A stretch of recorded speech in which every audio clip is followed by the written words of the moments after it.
하나님께서는 이스라엘 백성들을 구름기둥과 불기둥으로 인도를 하셨습니다.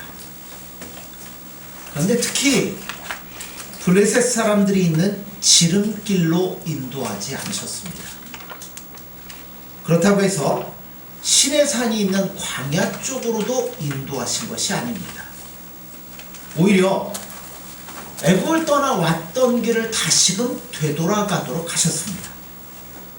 여러분 생각을 한번 해보세요. 애굽을 떠났으면 빨리 뭐 해야 돼요? 빨리 나와서 목적지를 향하여 가야죠.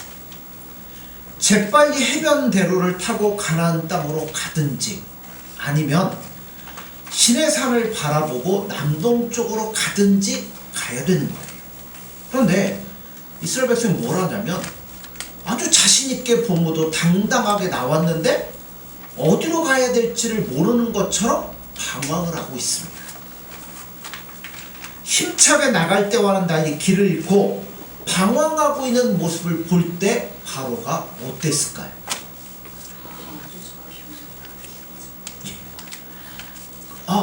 가만히 있지는 않았습니다.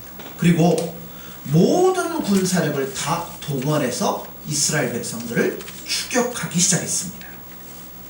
특별한 무장을 한 병거 600대 외에 애굽 땅에 있는 모든 병거를 모으고 지휘관들로 하여금 그들을 지휘하여 이스라엘 백성들을 추격하게 했습니다. 8절을 보세요. 여호와께서 애굽 왕 바로의 마음을 완악하게 하셨으므로 그가 이스라엘 자손의 뒤를 따르니 이스라엘 자손이 담대히 나갔습니다. 바로가 견딜 수 없는 사실이 하나가 있어요. 그건 뭐냐면 그 당시 바로는 세계에서 뭐예요? 최고의 왕이었습니다. 가장 큰 나라, 가장 큰 국력을 갖고 있는 왕이었어요. 그런데 자신이 살고 있는 그 땅에서 이렇게 많은 백성이 자신 있게 나갔던 적이 한 번도 없어요. 이들이 나갔다는 얘기는 다른 말로 얘기하면 바로의 정책이 실패했다는 것이고 바로가 부끄러움을 당했다는 것과 같습니다. 어느 누구도 그렇게 한 적이 없는데 이스라엘 백성들이 담대하게 자기 땅에서 자기 것들을 다 챙겨갖고 보무도 당당하게 나갔어요. 그럼 갔으면 좋아요.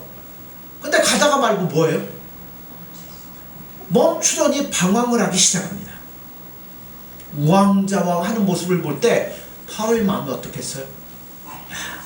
내가 저것들한테 이렇게 졌다니 마음에 화가 나기 시작합니다.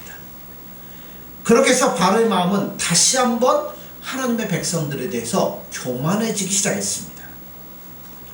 그 다음에 여기서 우리가 생각해 볼 게 있어요. 이스라엘 백성들을 인도하시는 분이 누구죠? 하나님. 근데 왜 이렇게 할까요?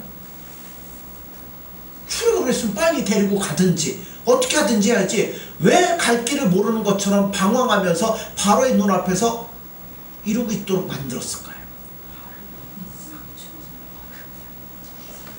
그 이유는 두 가지라고 생각이 됩니다.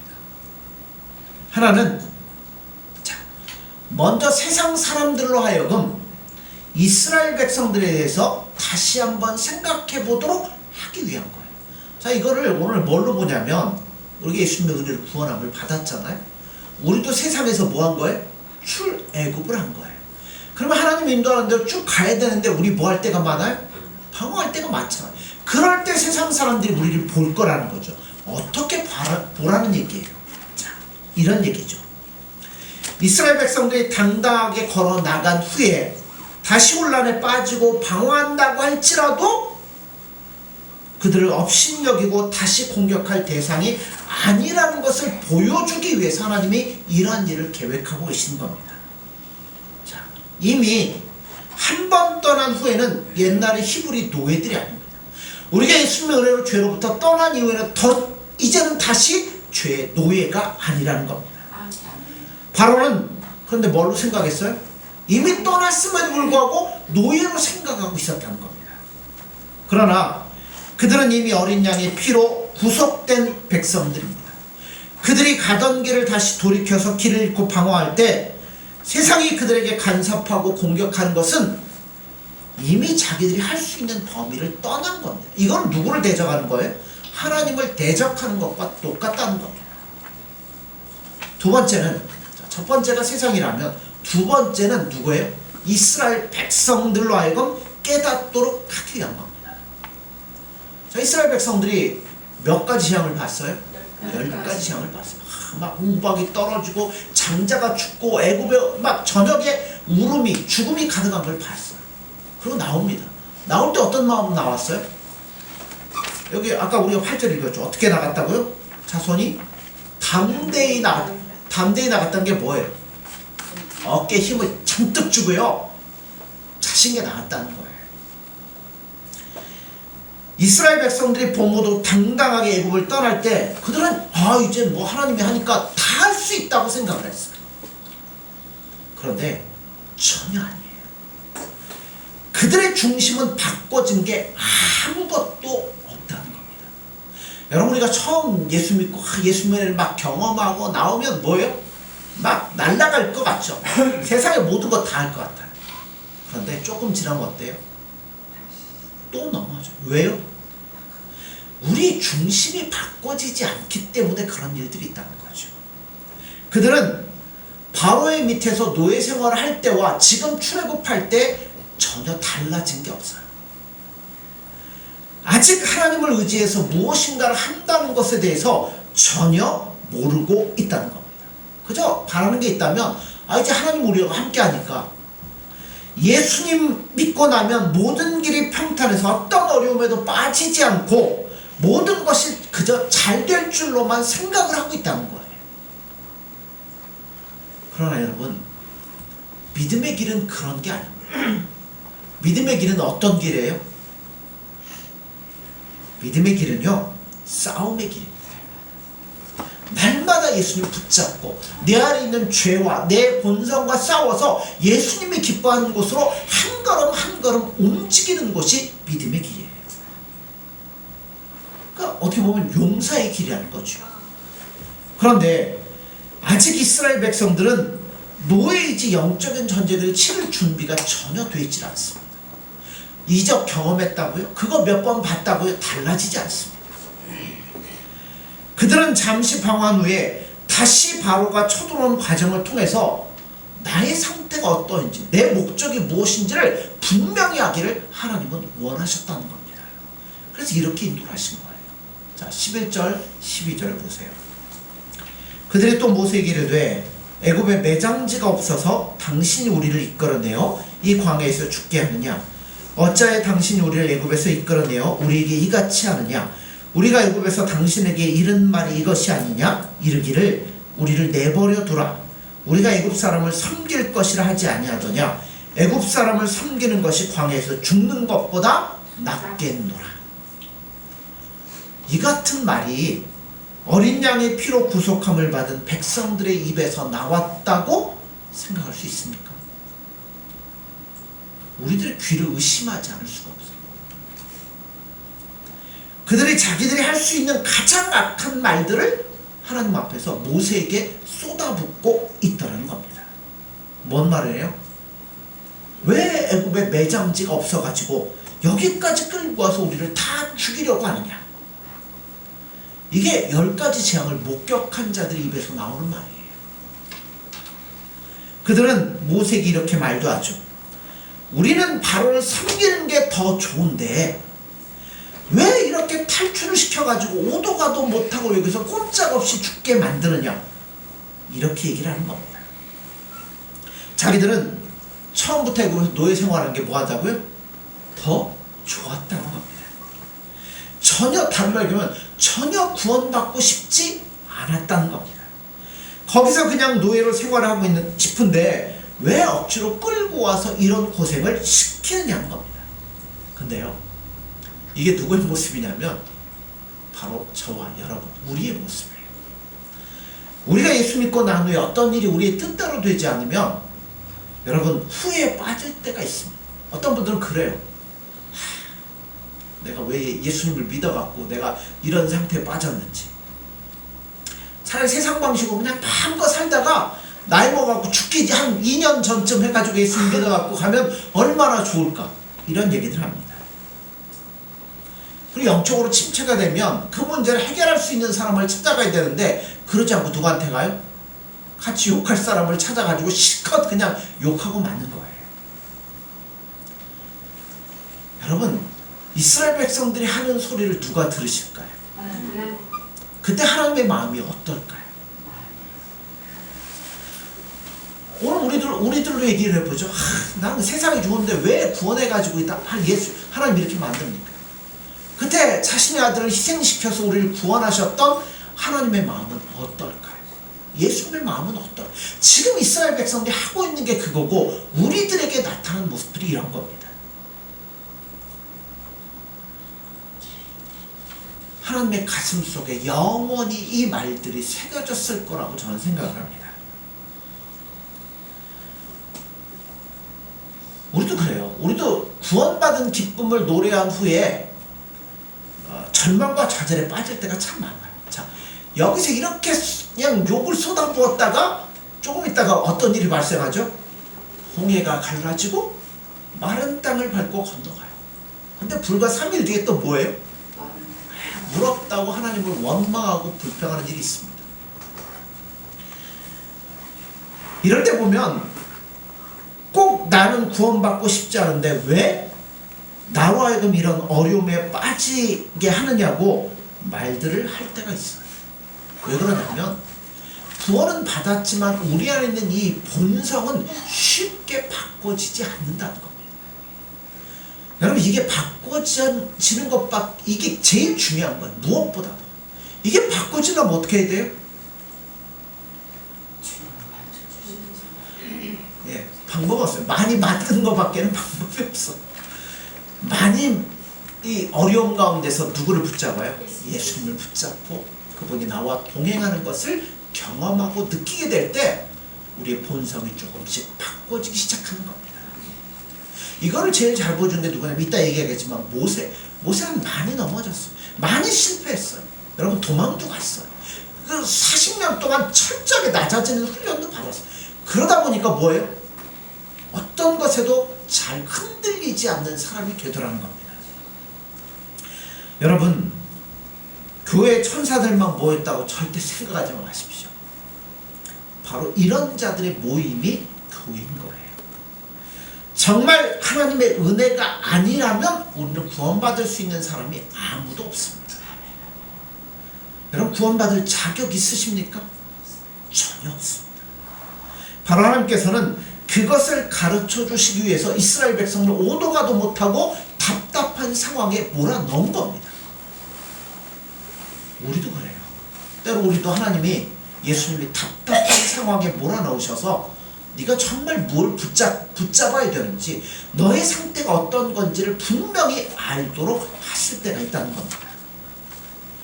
자, 그럼 이렇게 한번 생각해 보십시다. 이스라엘 백성들이 뒤에 몰려오는 애굽의 군사들을 보고 모세에게 이렇게 분노를 터뜨리는 이유가 뭘까요? 뭐 때문에 이렇게 화를 낼까요? 그거는 다 이유가 있습니다. 이스라엘 백성들은 애굽을 탈출하면서 머릿속으로 한 가지 생각을 다 갖고 있어요. 어떤 생각이냐면 한 번도 하나님을 만나본 적이 없잖아요. 430년 동안 노예로 살았으니까 그냥 이름만 하나님 우리 조상들과 약속했다. 그런데 그 하나님이 나타나셔서 우리를 이끌어 가요. 이분이 잘 이끌지 못 이끌지 확신을 못해요. 그러니까 어떤 마음을 가져요? 가다가 안 되면 다시 나로 가겠다는 거죠. 애굽을 떠난 일이 제대로 되지 않아서 여차한 일들이 생기면 그때는 다시 애굽으로 돌아가면 그만이다 라는 생각을 갖고 있습니다. 우린 이걸 뭐라고 하죠? 일명 양다리 작전이라고 하죠. 이쪽에도 걸치고 이쪽에도 걸치고 한쪽이 안 되면 이쪽으로 가고, 가나안으로 간다고 하니까 일단은 따라가 보는 거예요. 그러나 가다가 상황이 좋지 않으면 다시 돌아와서 우리가 잘못했습니다. 생각 잘못했어요. 다시 노예로 살게요. 그러려는 마음을 갖고 있는 거예요. 안 되면 본전이라도 찾겠다는 거죠. 그런데 자, 바로가 쫓아오는데 어떻게 쫓아와요? 뭐 하려고요? 끌고 가려고 오는 게 아니에요. 야, 니들 그랬어? 내 체면을 세우기 위해서라도 바로는 다 죽이려고 오는 겁니다. 그러니까 이스라엘 백성은 양다리 작전을 갖고 있는데 이제는 뭐예요? 그 작전이 깨져버리고 만 거예요. 못 가는 거예요. 돌이킬 수가 없는 겁니다. 바로는 그들을 다시 잡아가기 위한 것이 아니라 모조리 죽이려는 마음을 갖고 있습니다. 그러니까 마음의 계획이 딱 깨져버리고 마니까 뭐 하는 거예요? 모세에게 분노를 터뜨리는 겁니다. 왜냐하면 돌아갈 길이 없어요. 이제는 어떻게 할 방법이 없는 거예요. 이 사실에 그들이 이처럼 심하게 분노를 터뜨리고 있습니다. 모든 사람들이 입으로는 하나님을, 예수님을 믿는다고 하면서도 사람들의 마음속에는 다 나름대로 계획을 갖고 있습니다. 항상 양다리 정책입니다. 이 길이 아니면 저 길, 언제나 유익한 쪽으로 가려는 마음을 갖고 있다는 겁니다. 그러다가 어느 한순간 이제는 돌아갈 수도 없고 도망칠 길도 없다는 것을 깨닫게 될 때 끌어온 분노를 표출할 수밖에 없게 되어 있는 겁니다. 하나님께서 바로의 마음을 격동시켜서 이스라엘 백성들을 추격하게 하는 이유가 무엇일까요?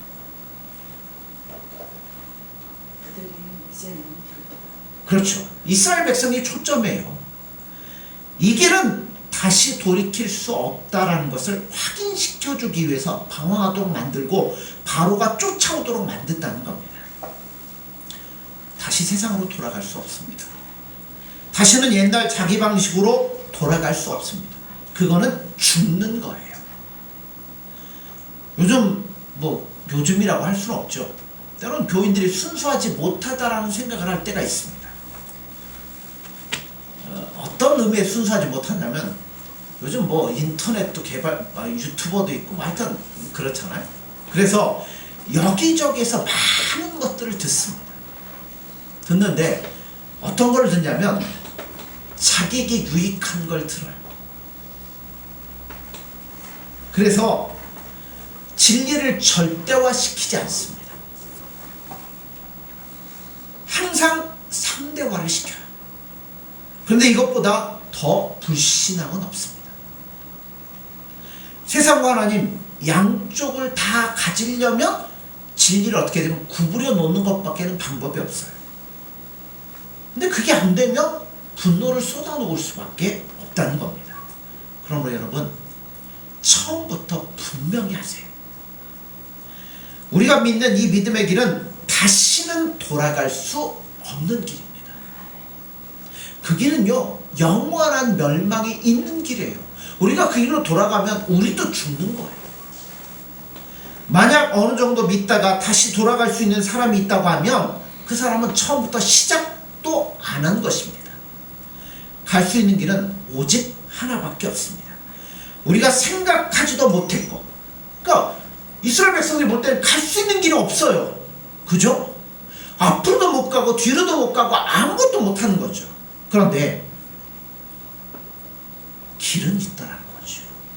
우리가 생각하지도 못했고 상상할 수 없었던 그 숨겨진 길이 있더라는 겁니다.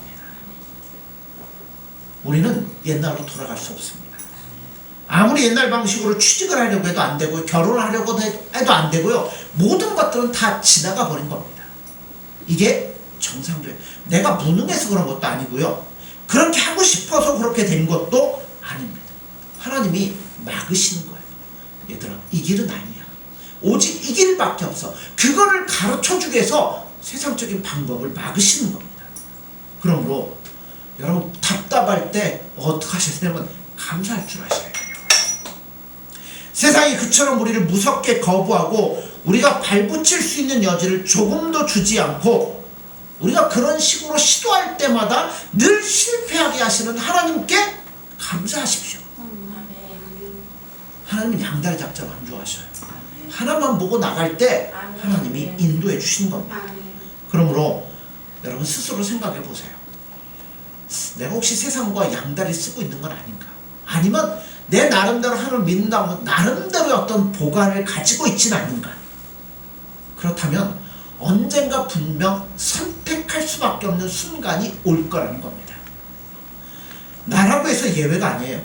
하나님께서 어린 양의 피로 구속하신 모든 자에게는 이러한 선택을 분명히 요구할 거라는 겁니다.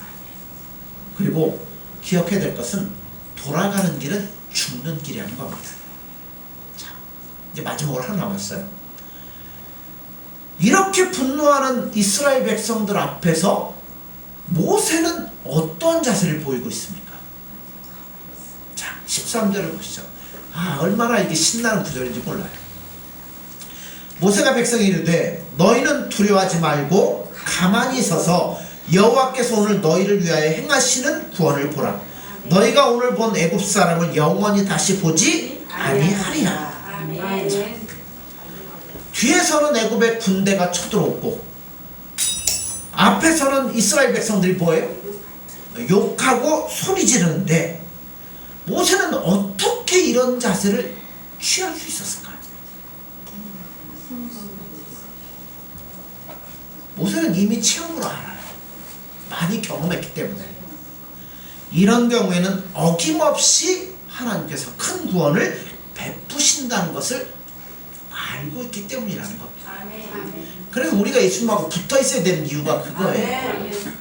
예수님 사랑하고 예수님 의지하고 예수님 말해보면 그럴 때마다 예수님이 힘과 은혜를 주시는 겁니다. 그럼 그게 우리에게 뭐가 돼요?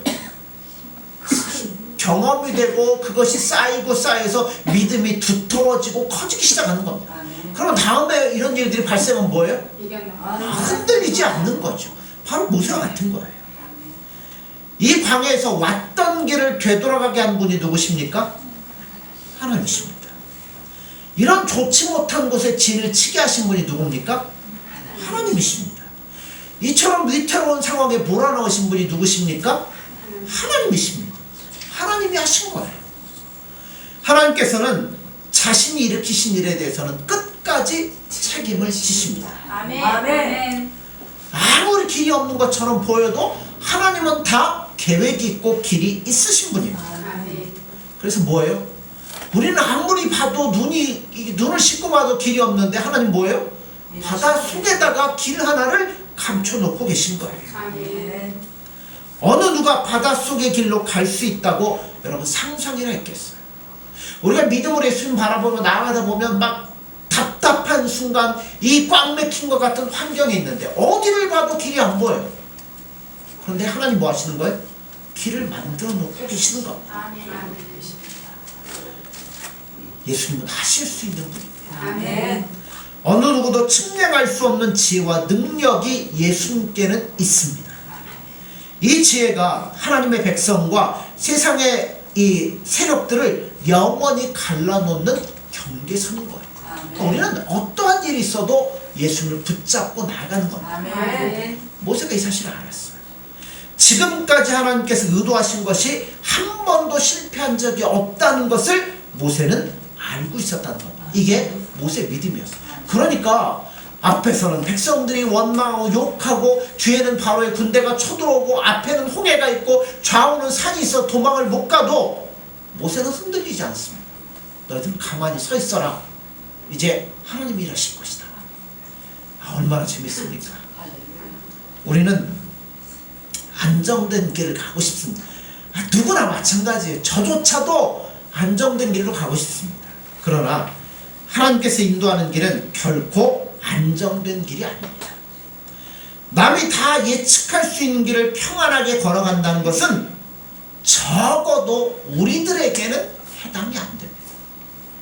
아침도 밥 먹으면서 변호철 목사님 설교하는 거 잠깐 들었는데 좁은 문 좁은 길 얘기하시더라고요. 구원에 이르는 길은 문이 어떻다고요? 좁아요. 찾는 사람이 적다고 그랬어요. 그런데 그 구원에 이르기까지 길도 뭐예요? 좁아요. 어깨를 막 이렇게 꾸겨 넣어가면서 가야 되는 좁은 길입니다. 제가 전에도 얘기했잖아요. 근데 그 옆에는 뭐가 있어요? 한 막 50차선 대로가 있어가지고 사람들이 딱 막 쉼쉼 가요. 우리가 막 예수님 바라보면서 막 믿음으로 가는데 저 사람들은 막 하는 일도 잘 되고 막 돼요. 그걸 볼 때 우리 마음이 어떻겠어요? 그런데요, 그 길은 우리에게 해당되는 길이 아니라고 분명히 말씀합니다. 절망스럽고 너무나도 잘못된 지경에 빠진 그것이 잘못된 것이 절대 아니라는 겁니다. 여러분 모세 지도력이 모자라서 이렇게 됐나요? 길에 대한 이 지식이 없어서 이렇게 됐나요? 아니죠. 하나님이 시키신 것이고 하나님이 예비하신 길을 보여주시기 위해서 이렇게 일하신 거라는 겁니다. 그러므로 우리가 예수님의 뜻에 순종하다가 그 결과가 너무 나빠서 절망 상태에 빠졌다고 하더라도 낙심하지 마십시오. 아멘. 예수님께서 일하시는 것을 여러분 기다려 보십시오. 그때 사람의 소리 절대 듣지 마십시오. 만약 모세가 사람을 보았더라면 어떻게 됐을까요? 다 물에 빠져 죽을 수밖에 없어요. 이걸 보여주는 사람이 또 하나 있죠. 이스라엘의 초대 왕 사울. 사울에게 하나님 뭐라고 명령하시죠? 아말렉 치라고 할 때 하나도 남겨놓지 말고 진멸하라고 사무엘을 통해서 말씀합니다.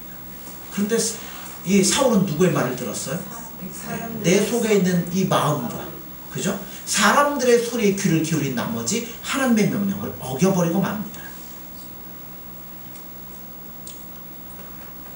만약 모세가 사람들의 목소리에 귀를 기울였다면 오직 한 길, 물에 빠져 죽는 길밖에는 없었을 겁니다. 그런데 모세는 수많은 이스라엘 백성들을 보지 않았습니다. 그는 애굽의 특별 병거 600대도 보지 않았습니다. 오직 하나님만 봤습니다. 이 모든 것을 명하신 분은 하나님이시다. 이 일을 야기시킨 분도 하나님이시다. 하나님께서 하셨다면 답도 하나님 안에 있다. 이게 모세의 믿음이었습니다. 모세는 하나님께서 직접 애굽의 군사와 싸우실 것을 믿었고 이렇게 가로막힌 상황에서도 어떤 일을 하실 것이라는 것을, 그게 홍해가 갈라지는 것이었는데 뭔지는 모세는 몰라요. 그러나 하나님께서 어떤 일이든 하실 거라는 것을 분명하게 믿었습니다. 우리들 역시 믿는다고 하지만 지금 성경에서 보고 있는 이스라엘 백성들과 별로 다를 게 없는 게 우리들이라고 생각합니다. 네, 믿는다고 하지만 세상을 동경하고 세상 것에 이렇게 마음을 빼앗길 때가 참 많아요. 오늘날 교인들을 잡아줄 수 있는 이 길은 진리를 애매모호하게 전달하는 게 아닙니다. 그 세상적인 교회는 그렇게 하겠죠. 진리를 애매모호하게 해가지고 하나님도 막 사랑하고 세상적인 것도 막 잘되고 이런 걸 얘기하겠죠. 그렇게 안 하면 뭐예요? 다 떠나가 버리니까. 아니에요. 분명한 겁니다. 돌아갈 수 없습니다. 언젠가는 남아있는 한 길도 뭐예요? 없어질 때가 분명히 올 것이라는 겁니다. 그렇게 믿던 바가 전혀 아무것도 아닌 휴지조각처럼 만들어지는 상황이 우리에게도 얼마든지 올 수 있다는 거예요. 여러분, 그럴 때 감사하십시오. 하나님께서 하시는 것을 보세요. 예수님이 일하신 것을 보십시오. 1년이든 10년이든 예수님 바라보고 기다리세요. 예수님께서 주신 어려움은 예수님이 분명히 해결해 주실 겁니다. 예수님께서는 한 번 핏값을 주시고 산 자는 다른 데로 도망할 길이 전혀 없습니다. 있다면 바닷속 길밖에는 없어요. 여러분, 우리도 낙심하지 마십시오. 어떤 상황 속에서도 길은 예수님께 있습니다. 때로는 우리가 상상할 수 없는 길이 우리 앞에 준비될 수 있다는 겁니다. 그 길을 걸어갈 때 이스라엘 백성은 어땠어요? 출애굽 15장에 보면 미리암이 노래를 부르고 이스라엘 백성들이 찬송 얼마나 기뻤는지 몰라요. 그러나 또 넘어지긴 하지만 좌절은 이 길 한번 걸어가 봐야 될 거 아닙니까? 그러므로 여러분, 예수님 붙잡고 우리 눈으로 상상할 수 없지만 알 수 없지만 우리를 위하여 준비된 놀라운 길을 바라보면서 믿음으로 이 길을 걸어갈 수 있는 저와 여러분들이 되어지기를 간절히 소원합니다. 기도하겠습니다. 우리 예수님을 사랑한다고 고백하며 믿음이 있는 것처럼 생각하지만 저희들 참 연약하고 부족합니다. 예수님 붙잡아 주시지 아니하면 우리는 넘어질 수밖에 없고 그릇된 세상길로 돌아갈 수밖에 없는 저희들입니다. 이런 저희들을 불쌍히 여겨주시고 은혜를 부어주셔서 오직 예수님만 생각나게 도와주옵소서. 아멘. 오직 예수님만 바라볼 수 있는 마음과 눈과 귀와 열린 마음을 허락해 주셔서 아멘. 하나님 이 험하고 악한 길에서 예수님과 즐거이 동행하며 우리도 이스라엘 백성들처럼 우리가 알 수 없는 그 길을 걸으며 입으로 예수님께 감사와 찬송과 영광을 돌려드릴 수 있는 놀라운 삶을 살아갈 수 있도록 허락하여 주옵소서. 아멘. 예수님의 이름으로 기도드립니다. 아멘.